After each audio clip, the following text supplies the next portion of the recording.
You're listening to the Main Street Deal, part of Main Street Media House. I'm Jordan. It's Monday, May 4th. Today we're walking through one real listing on the market right now. The business is a residential and commercial HVAC service company in Oklahoma City, Oklahoma. Operating since 1996, that's 28 years on the same trucks, the same brand, the same phone number. It's listed as a franchise location of a national heating and cooling brand. The last 2 months show annual revenue of $42,600. Seller's discretionary earnings, the take home for the owner-operator, the number that matters when you're the one buying, comes in at $268,600. The asking price is $725,000. Source is a current BizBuySell listing. Run the multiple. 725,000 divided by 268,600 is 2.70 times SDE. For sub-$1 million HVAC service businesses, comp range usually lands between 2 and 3 times SDE. Established shops with 20-plus years of history tend to sit in the upper half of that range, so 2.70 is in comp. Not a bargain, not overpriced, reasonable for what's on the page. Now, the SBA math, standard 7A acquisition loan, 10% down. On a $725,000 purchase, that's $72,500 cash out of pocket at close. The remaining $652,500 gets financed at 9.3% over 10 years. That's where SBA market rates have been sitting. Your monthly payment lands at about $8,373. Annualize that and you're paying roughly $1,500 a year in debt service before you take home a single dollar. Subtract that from SDE. $268,600 minus $100,500 leaves about $1,800 a year for the new owner. That has to cover your salary, your taxes, your health insurance, and any reinvestment in trucks or marketing. If you've been earning $120,000 at a W-2 job, the math leaves you ahead by roughly $5,000 a year. Assuming the SDE holds. If it slips 1% in year one, and that happens more than sellers admit, you're still above your old paycheck, but the margin is thinner than the listing implies. 3 things you'd want to verify before you ever sign a letter of N10T. First, the franchise agreement.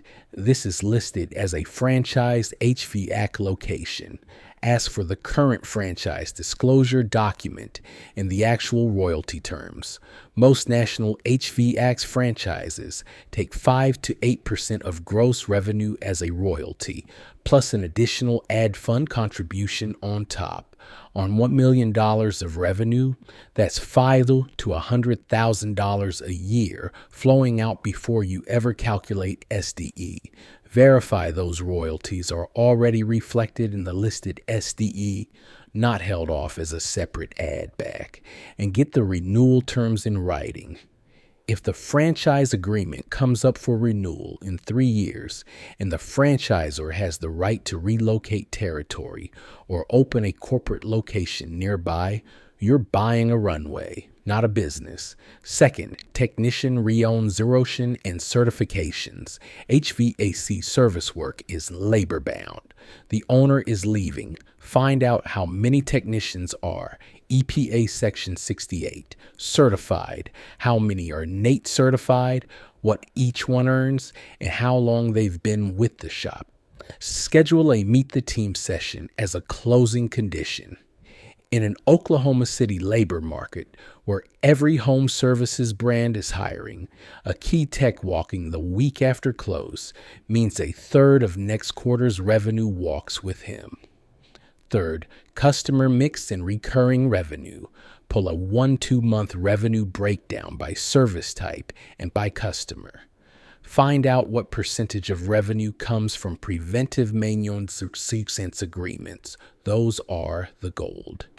One and done install jobs are revenue today and nothing tomorrow. Minion existence contracts on 1,000 homes are an annuity that funds payroll every January when service calls go quiet. If maintenance agreements are under 30% of revenue, you're buying a transactional business that has to be sold to every quarter. If they're over 50%, you're buying a real recurring book. One yellow flag worth naming. The asking price is 0.70 times revenue and 2.70 times SDE. That's tighter on the SDE multiple than on the revenue multiple, which suggests margins are healthier than typical HVAC shops in this size range. That's good if the margin is sustainable. It's also worth asking whether last year's SDE was inflated by an unusually strong replacement season, a one-time commercial install job, or a generous equipment add back. Ask for 3 years of financials, not one. Verdict on this one: pursue. The price sits in comp range. The post-debt SDE leaves a working owner with real income, and 28 years of history in a stable Sun Belt market has weight.